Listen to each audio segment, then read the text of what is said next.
충격적입니다. 미국 간호사가 한국에서 겪은 일이 전 세계 의료계를 발칵 뒤집어 놓았어요. 지금 이 순간에도 수백 명의 외국인 의료인들이 그녀의 발자취를 따르고 있다는 사실 알고 계셨나요? 미국의 유명 병원에서 근무하던 간호사가 어느 날 갑자기 모든 것을 버리고 한국행을 선택했습니다. 처음에는 아무도 이해하지 못했지만 6개월 후 그녀가 공개한 영상 하나가 전 세계 의료인들의 생각을 완전히 바꿔놓았어요. 그녀가 한국에서 발견한 것은 무엇이었을까요? 왜 그녀의 부모님마저 눈물을 흘렸을까요? 그리고 그녀의 선택이 어떻게 도망이 아닌 희망이 되었는지 오늘 그 충격적인 이야기를 들려드리겠습니다. 그 전에 잠깐 행운을 가져다 주는 무료인 구독과 좋아요 버튼 한 번씩 눌러주세요. 그럼 오늘의 사연 시작하겠습니다. 저는 미시간 출신 간호사 샬롬 밀러입니다. 한때는 미국 의료 시스템에 희망이 있다고 믿었습니다. 대학에서 간호학을 전공하며 꿈꿨던 세상은 간단했어요. 아픈 사람들을 돕고 그 대가로 안정된 삶을 사는 것. 하지만 현실은 달랐습니다.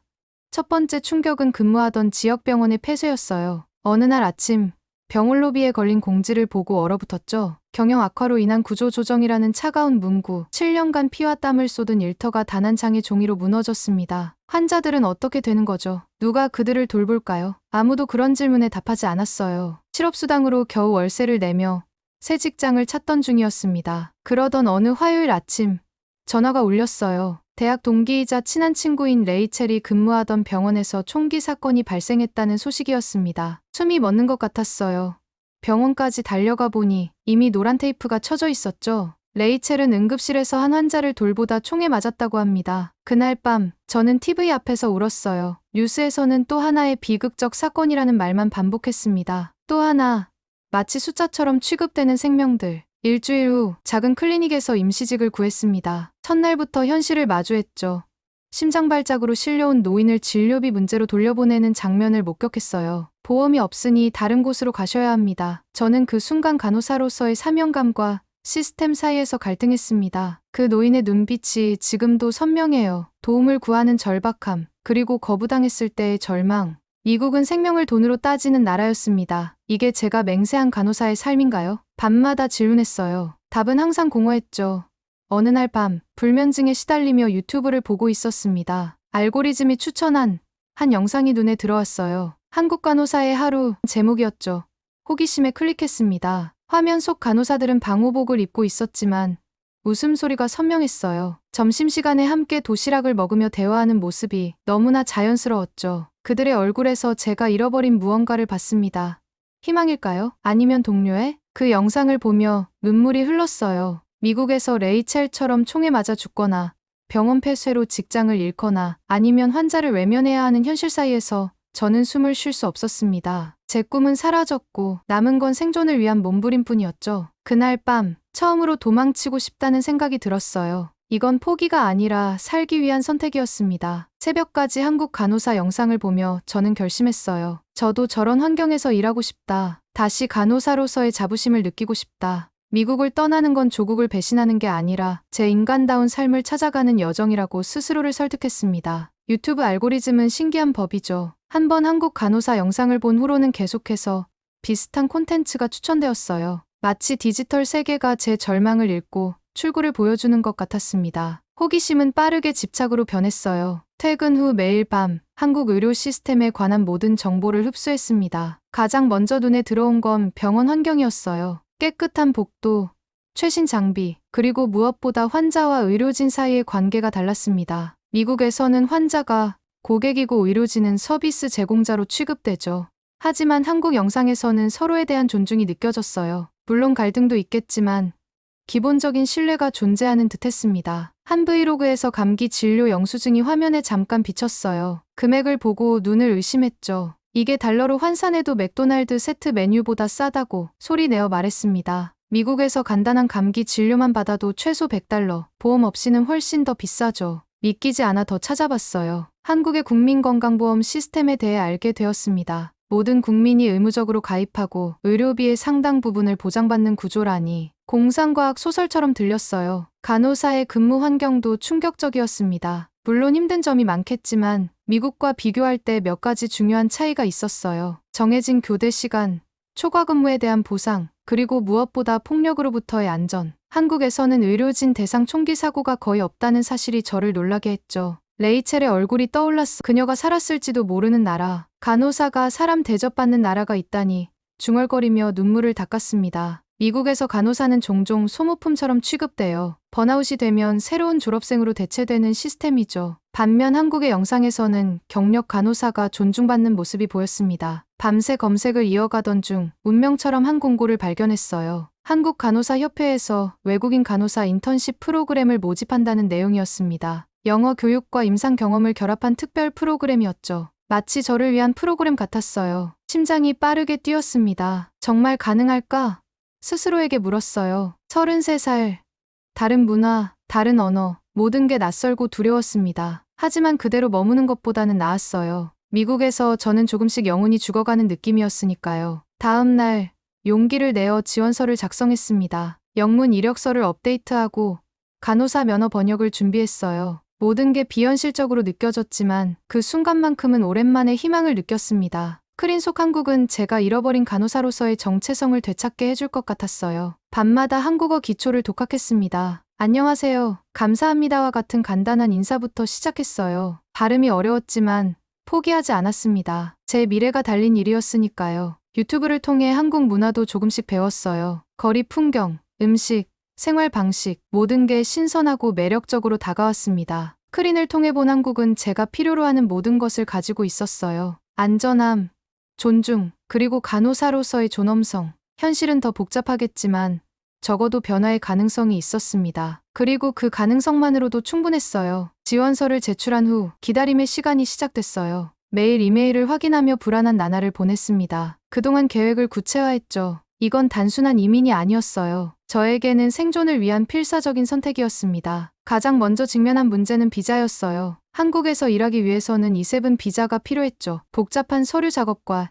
인증 절차가 기다리고 있었습니다. 미국 간호사 자격증이 한국에서 인정될지도 불확실했어요. 하지만 포기할 수 없었습니다. 인터넷에서 한국에서 일하는 외국인 간호사들의 커뮤니티를 찾아 조언을 구했어요. 두 번째 문제는 자금이었습니다. 비행기 티켓, 초기 정착 비용, 그리고 만약의 경우를 대비한 비상금까지 고려해야 했어요. 간호사 월급으로는 충분한 저축이 어려웠죠. 결국 차를 팔고 소지품 중 필요하지 않은 것들을 정리했습니다. 삶을 통째로 바꾸는 결정이었어요. 친구들의 반응은 다양했습니다. 일부는 제 용기를 응원했지만 다른 일부는 걱정했어요. 한국, 북한이랑 가까운 그 나라? 미국 내 보수 언론의 왜곡된 보도 때문에 한국에 대한 오해가 많았죠. 어떤 친구는 아시아에서 미국인은 차별받을 거야 라고 경고했어요. 그때마다 저는 웃으며 대답했습니다. 미국에서도 충분히 차별을 겪고 있으니까 별 차이 없을 거야. 불안함은 계속됐어요. 한국어를 못하는 제가 정말 적응할 수 있을까? 문화적 차이를 극복할 수 있을까? 밤마다 이런 질문들이 머릿속을 맴돌았습니다. 하지만 그때마다 레이첼의 장례식이 떠올랐어요. 미국에 남는다면 제 미래도 불확실했습니다. 드디어 온라인 면접 기회가 찾아왔어요. 새벽 4시, 시차 때문에 일찍 일어나 정장을 입고 준비했습니다. 화면 너머로 한국 병원의 인사 담당자와 수간호사가 나타났어요. 영어로 진행된 면접이었지만 제 서툰 한국어 인사에 그들이 미소 지었죠. 우리 병원에 지원한 이유가 무엇인가요? 첫 질문이었어요. 순간 망설였습니다. 솔직하게 말해도 될까? 미국 의료 시스템에 대한 실망감, 총기 폭력에 대한 두려움, 그리고 경제적 불안정성에 대한 걱정을 다 털어놓아도 될까? 결국 저는 진실을 선택했어요. 떨리는 목소리로 제 이야기를 나눴습니다. 폐쇄된 병원, 총기 사고로 잃은 친구, 환자를 돌보지 못하는 시스템에 대한 좌절감. 예상과 달리 화면 너머의 표정은 판단이 아닌 이해를 담고 있었어요. 그들은 고개를 끄덕이며 경청했습니다. 제 이력서에 나온 숫자보다 제 동기와 열정을 더 중요하게 여기는 듯했어요. 한국은 이력서보다 동기를 보는 나라였습니다. 면접이 끝날 무렵 수간호사가 말했어요. 밀러 씨, 적응하기 쉽지 않을 거예요. 하지만 우리가 도울 거니까 걱정하지 마세요. 그 말보다 그의 따뜻한 표정이 더 큰 위로가 됐습니다. 미국에서는 오랫동안 느끼지 못했던 인간적인 연결감이었어요. 일주일 후 합격 통보를 받았습니다. 손이 떨려 휴대폰을 거의 떨어뜨릴 뻔했어요. 동시에 현실감이 밀려왔죠. 정말 미국을 떠나는 건가? 33년 동안 살아온 땅을 버리고 두려움과 설렘이 교차했습니다. 부모님께 알리는 일은 더 어려웠어요. 전화기 너머로 침묵이 흘렀죠. 아버지는 내가 미쳤구나 라고 말했고 어머니는 울음을 참지 못했습니다. 그들의 반응은 이해했어요. 딸이 지구 반대편으로 떠난다는 건 받아들이기 어려운 일이니까요. 이건 탈출이 아니에요. 생존이죠. 저는 설령했습니다. 약속했어요. 정착하면 그들을 초대하겠다고. 한국이 얼마나 안전하고 살기 좋은 곳인지 직접 보여주겠다고. 확신이 없는 약속이었지만 그 순간 필요했어요. 비행기 티켓을 예약하며 마음속으로 되뇌었습니다. 이건 끝이 아니라 시작이다. 모든 걸 뒤로하고 새로운 삶을 향해 나아가는 첫걸음이었어요. 인천공항에 도착한 순간을 잊을 수 없습니다. 2월의 추운 날씨였지만 터미널 안은 따뜻했어요. 미국의 많은 공항과 달리 바닥에서 온기가 느껴졌죠. 나중에 알게 된 온돌 난방이란 것이었습니다. 처음 경험하는 따뜻한 바닥에 살짝 놀랐어요. 입국 심사대에서 기다리며 긴장했습니다. 영어가 통할까? 서류에 문제는 없을까? 걱정과 달리 심사관은 영어로 간단한 질문만 한 후 미소와 함께 환영합니다라고 말했어요. 그 순간 느꼈습니다. 이곳은 다르다. 공항에서부터 이어지는 미소와 온기가 낯설었어요. 병원에서 보내준 기사가 제 이름이 적힌 팻말을 들고 기다리고 있었습니다. 서툰 영어로 저를 맞이하는 그의 표정에서 진심이 느껴졌어요. 차의 타자 기사님은 히터를 더 세게 틀었죠. 춥지요? 미국보다 추운가요?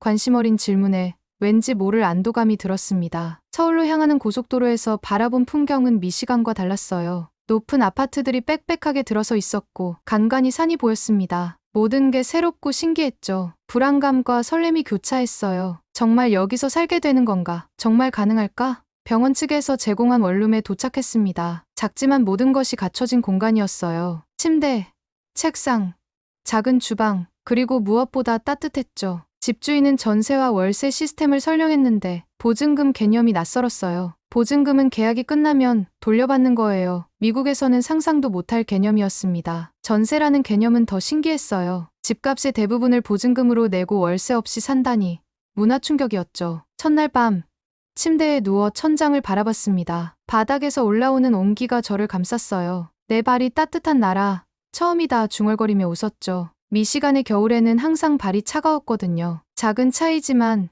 그 순간 큰 위안이 되었습니다. 다음 날은 병원 첫 출근이었어요. 긴장된 마음으로 준비했습니다. 병원은 생각보다 컸어요. 현대적인 시설과 깨끗한 환경이 인상적이었죠. 인사과에서 간단한 오리엔테이션을 받은 후 제가 일할 병동으로 안내받았습니다. 수간호사 김민지는 따뜻한 미소로 저를 맞이했어요. 온라인 면접에서 만났던 그분이었죠. 잘 왔어요. 샬롯 씨. 우리 팀에 합류하게 돼서 기뻐요. 한국식 발음으로 제 이름을 부르는 게 신기했습니다. 병동을 둘러보며 시스템과 장비에 대한 설명을 들었어요. 미국과 비슷한 부분도 있었지만 분명한 차이점도 있었죠. 점심시간 구내식당으로 향했습니다. 6,000원이라는 가격에 놀랐어요. 미국 병원 카페테리아의 4분의 1 수준이었죠. 더 놀라운 건 음식의 양과 질이었습니다. 밥, 국, 그리고 다양한 반찬이 한 끼 식사로 제공됐어요. 처음 보는 음식도 많았지만 용기를 내어 도전했죠. 김치의 매운맛에 눈물이 났지만 이상하게 멈출 수 없었습니다. 같은 테이블에 앉은 간호사들은 호기심 어린 눈으로 저를 바라봤어요. 서툰 영어로 질문을 던졌죠. 미국에서 온 이유가 뭐예요? 한국 음식은 어때요? 진심 어린 관심이 느껴졌습니다. 미국에서는 새로운 사람에게 이렇게 적극적으로 다가가는 경우가 드물었어요. 첫날이 끝나고 숙소로 돌아오는 길, 지하철의 질서와 깨끗함에 또 한 번 놀랐습니다. 미국 대중교통과는 너무 달랐어. 사람들은 각자의 공간을 존중하며 조용히 있었죠. 안전하다는 느낌이 들었습니다. 숙소에 도착해 샤워를 하며 생각했어요. 한국은 밥과 전기와 온기가 있는 나라였습니다. 기본적인 것들이 보장되는 나라. 아직 모든 게 낯설고 두렵지만 오늘 하루 경험한 작은 차이들이 희망을 주었어요. 이곳에서의 새 삶이 기대되기 시작했습니다. 적응은 생각보다 어려웠습니다. 첫 주는 모든 것이 혼란스러웠어요. 병원 체계, 의사소통, 문화적 차이까지. 특히 언어 장벽이 가장 큰 문제였죠. 기본적인 한국어 인사말과 의료 용어를 외웠지만 실제 대화는 전혀 다른 차원이었습니다. 환자와의 의사소통이 가장 어려웠어요. 어느 날 노인 환자에게 약 복용법을 설명하려다 큰 혼란을 일으켰습니다. 제 서툰 한국어와 몸짓으로 식후 30분에 드세요라고 말하려 했지만 환자는 계속 고개를 저었어요. 좌절감이 밀려왔죠. 미국에서는 능숙했던 일인데 여기서는 기본적인 설명도 어려웠습니다. 김민지 수간호사가 상황을 발견하고 도와주었어요. 환자에게 정확히 설명한 후 저를 복도로 불렀습니다. 꾸중을 예상했죠. 미국에서라면 분명 질책받았을 상황이니까요. 하지만 김민지는 따뜻한 미소로 말했어요. 괜찮아요.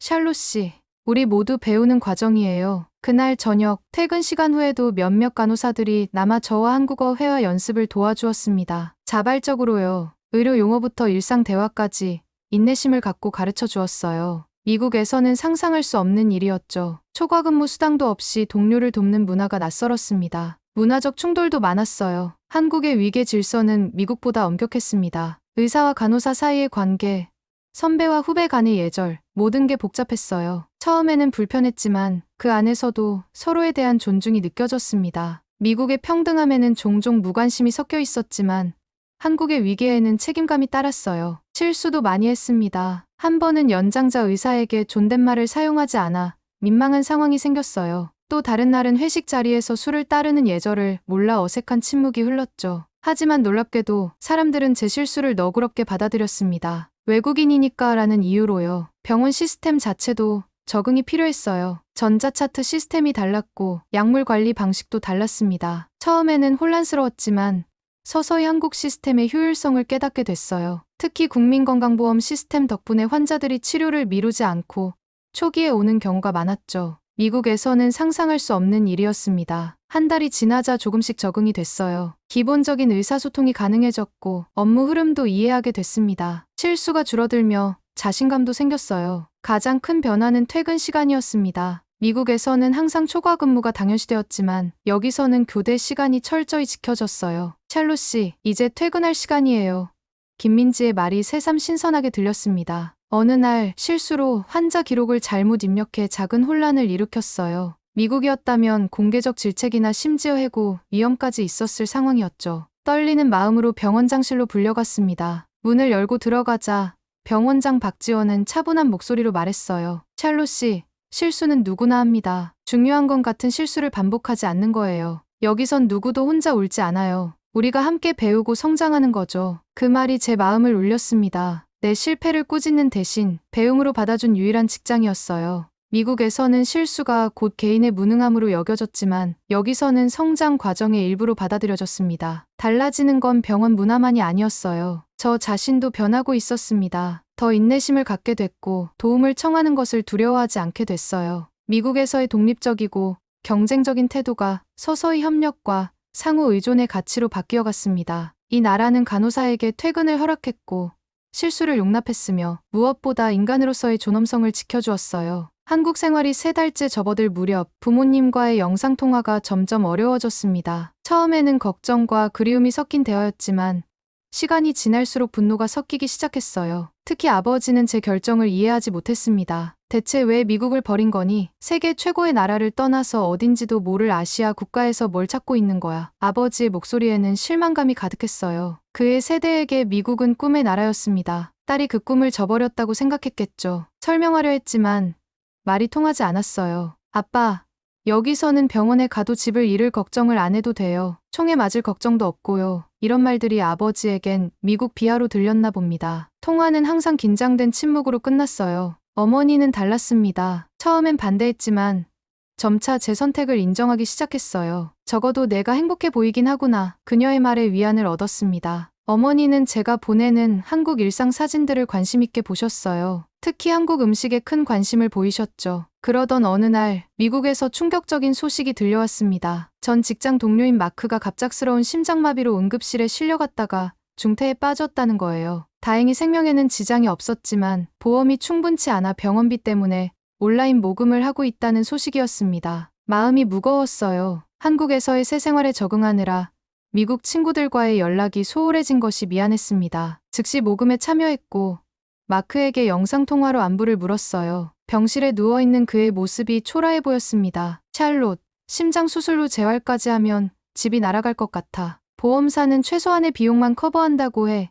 마크의 목소리에는 절망감이 묻어났어요. 한국에서 경험한 의료 시스템과 너무 대비되는 현실이었습니다. 충동적으로 제가 최근 받은 건강검진 영수증을 마크에게 보냈어요. 한국에서 전체 검진을 받고 지불한 금액이었죠. 마크는 믿을 수 없다는 반응이었습니다. 이게 진짜야? 이 정도 검사를 미국에서 하면 최소 $2,000는 나올 텐데. 그 대화 이후 마크는 제 한국 생활에 대해 더 알고 싶어 했어요. 특히 의료 시스템에 관심이 많았죠. 영상통화로 제 병원을 간접 투어시켜 주었습니다. 깨끗한 시설, 현대적인 장비, 그리고 무엇보다 환자들의 표정이 달랐어요. 미국에서는 병원비 걱정으로 긴장된 표정이었지만 여기서는 상대적으로 편안해 보였습니다. 여기는 병원비가 아니라 생명을 먼저 묻는 나라야.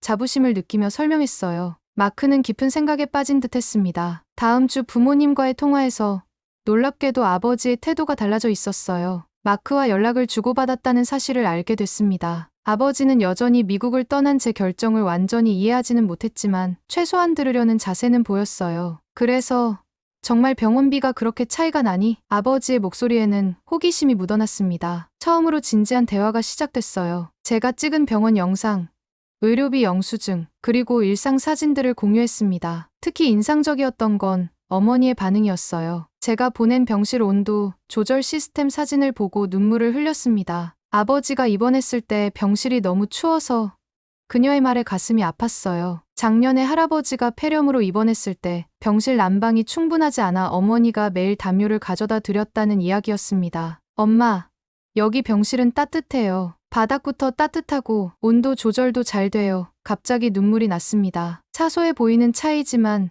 환자의 존엄성과 직결된 문제였으니까요. 그날 이후 부모님과의 관계가 조금씩 회복되기 시작했어요. 아버지는 여전히 언제 돌아올 거냐는 질문을 던졌지만 이제는 농담처럼 들렸습니다. 어머니는 한국 요리법을 배우고 싶다며 레시피를 물어보기도 했어요. 마크의 상태도 점차 호전됐습니다. 그는 제게 한국 의료 시스템에 대해 더 많은 질문을 했어요. 심지어 간호사로서 한국에서 일할 수 있는 방법도 물어봤죠. 웃으며 답했지만 속으로는 진지하게 생각했습니다. 그도 같은 변화를 원하고 있는지도 모른다고요. 미국에 남아있는 사람들의 시선이 조금씩 바뀌는 것을 느꼈어요. 처음에는 제 선택을 이해하지 못했지만 구체적인 증거와 경험담을 통해 다른 가능성을 보기 시작한 것 같았습니다. 작은 변화였지만 의미 있는 시작이었어요. 한국에서의 6개월은 눈 깜짝할 사이에 지나갔습니다. 언어 장벽은 여전했지만 이제는 기본적인 의사소통이 가능해졌어요. 한국어 학원에 등록해 주말마다 수업을 들었죠.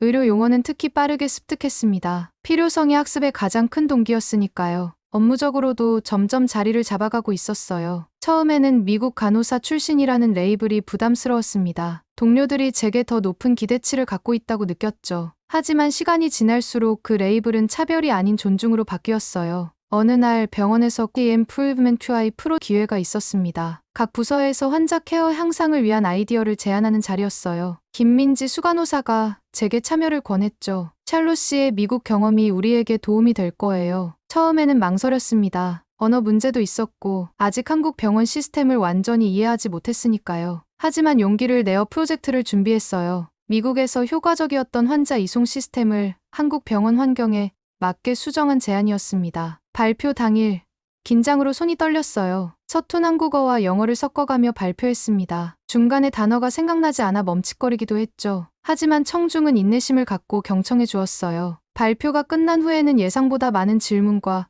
긍정적인 피드백이 있었습니다. 일주일 후 놀랍게도 제 프로젝트가 우수 성과로 선정되었어요. 병원장이 직접 상장을 수여했죠. 샬롯 씨가 가져온 새로운 시각이 우리 병원의 큰 자산입니다. 그 말에 뭉클했어요. 미국에서는 아무리 좋은 아이디어를 내도 주목받지 못했는데 여기서는 인정받는 기분이었습니다. 동료들의 태도도 달라졌어요. 이제는 미국에서는 어떻게 해요? 라고 묻기 시작했습니다. 제 경험이 가치 있게 여겨지는 느낌이었죠. 차별이 아닌 존중으로 대우받는 경험은 새로웠어요. 특히 의사들도 제 의견을 경청하기 시작했습니다. 미국에서는 상상하기 어려운 일이었죠. 인턴십 프로그램이 거의 끝나갈 무렵 병원 측에서 정규직 전환을 제안했어요. 샬롯 씨가 우리 팀에 계속 있었으면 합니다. 김민지의 말에 눈물이 났습니다. 처음으로 소속감을 느꼈어요. 미국에서는 언제든 대체 가능한 존재였지만 여기서는 샬롯이라는 개인으로 인정받는 기분이었습니다. 계약서에 사인하던 날 박지원 병원장이 말했어요. 샬롯 씨, 우리 병원을 선택해 주셔서 감사합니다. 그 말이 특별하게 들렸어요. 미국에서는 항상 제가 감사해야 하는 위치였거든요.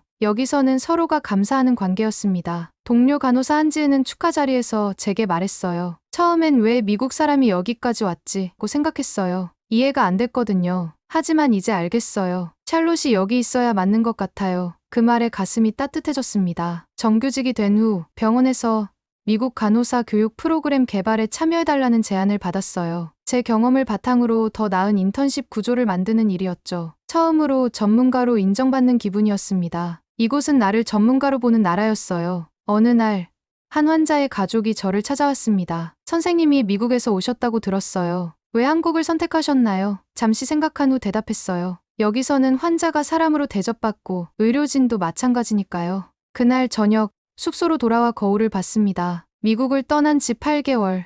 제 표정이 달라져 있었어요. 더 편안해 보였고 눈에는 생기가 돌아왔습니다. 처음으로 내가 자랑스럽다는 말을 스스로에게 했어요. 미국에서는 한 번도 느끼지 못했던 감정이었습니다. 한국에서의 삶이 완벽하진 않았어요. 여전히 문화적 차이로 인한 오해가 있었고 가끔은 향수병에 시달리기도 했습니다. 하지만 이곳에서 저는 간호사 샬롯이 아닌 샬롯이라는 사람으로 존중받았어요. 그 차이는 생각보다 컸습니다. 한국 생활 1년이 되던 날 작은 축하 파티가 열렸습니다. 동료들이 깜짝 이벤트를 준비해 놀랐어요. 케이크 위에는 서툰 영어로 Happy Year in Korea, Charlotte 라고 쓰여 있었죠. 가슴이 뭉클했습니다. 그날 밤 오랫동안 생각해온 아이디어를 실행에 옮기기로 결심했어요. 바로 유튜브 채널 시작이었습니다. 처음 한국을 결심하게 된 계기가 한국 간호사의 브이로그였으니 이제는 제가 그 역할을 할 차례라고 생각했죠. 샬롯의 서울 라이프라는 이름으로 채널을 개설했어요. 첫 영상은 간단했습니다. 제 병원 생활과 한국 의료 시스템에 대한 솔직한 설명이었어요. 특별한 편집 없이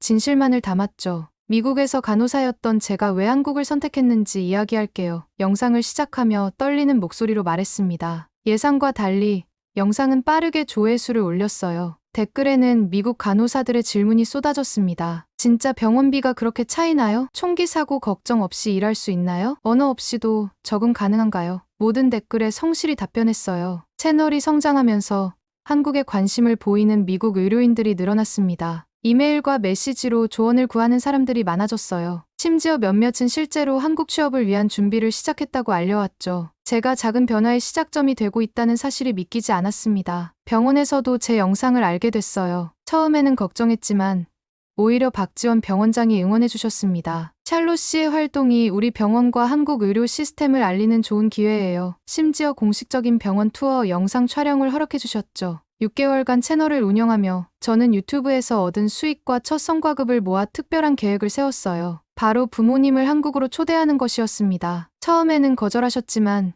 끈질긴 설득 끝에 방문을 수락하셨어요. 인천공항에서 부모님을 맞이하던 날 가슴이 두근거렸습니다. 아버지는 여전히 의심의 눈초리였지만 어머니는 설렘을 감추지 못하셨어요. 일주일 동안 한국의 모든 것을 보여드렸습니다. 제 병원, 숙소, 좋아하는 식당, 그리고 일상 속 한국의 모습까지. 특히 병원 방문 날 아버지의 표정이 달라졌어요. 시설을 둘러보고 의료비 시스템에 대한 설명을 들으며 점점 생각에 잠기셨습니다. 이게 사회주의도 아닌데 어떻게 이런 시스템이 가능한 거지? 미국인의 전형적인 질문이었죠. 저녁 식사 자리에서 아버지가 눈물을 보였습니다. 내가 얼마나 행복해 보이는지 알아? 미국에 있을 때는 항상 지치고 불안해 보였는데 그제야 부모님은 제 결정을 완전히 이해하신 것 같았어요. 어머니는 제 손을 꼭 잡으며 말씀하셨습니다. 내가 옳았구나, 샬롯. 부모님이 떠난 후 새로운 프로젝트를 시작했어요. 병원 인턴 프로그램 개선에 적극적으로 참여했습니다. 제 경험을 바탕으로 외국인 간호사들이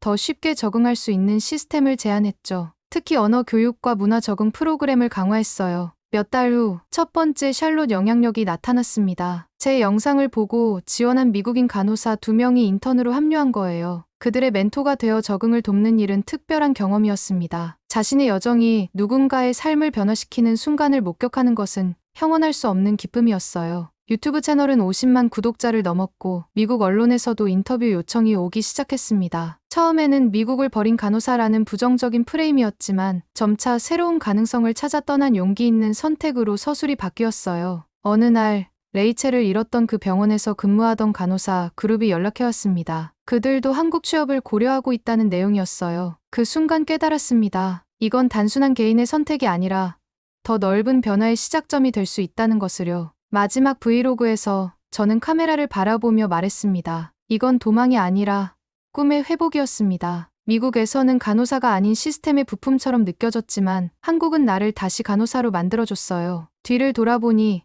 그 용기 있는 결정이 제 인생을 완전히 바꿔놓았습니다. 물론 한국 생활도 완벽하지 않아요. 여전히 언어 장벽이 있고 문화적 차이로 인한 오해도 있습니다. 하지만 중요한 건 제가 다시 제 직업에 자부심을 느낀다는 점이에요. 이제는 두 가지 세계를 연결하는 다리 역할을 하고 있습니다. 미국과 한국 두 의료 시스템의 장단점을 이해하고 양쪽에서 배운 것들을 공유하고 있어요. 저는 단순히 탈출한 게 아니라 더 나은 가능성을 찾아 도전한 것이었습니다. 미시간의 차가운 겨울밤, 절망 속에서 본 한 영상이 제 인생을 바꿨어요. 그리고 이제는 제가 누군가의 변화를 이끄는 영상이 되었습니다. 인생은 참 예측할 수 없네요. 때로는 가장 어두운 순간이 새로운 시작을 위한 문을 열어주니까요.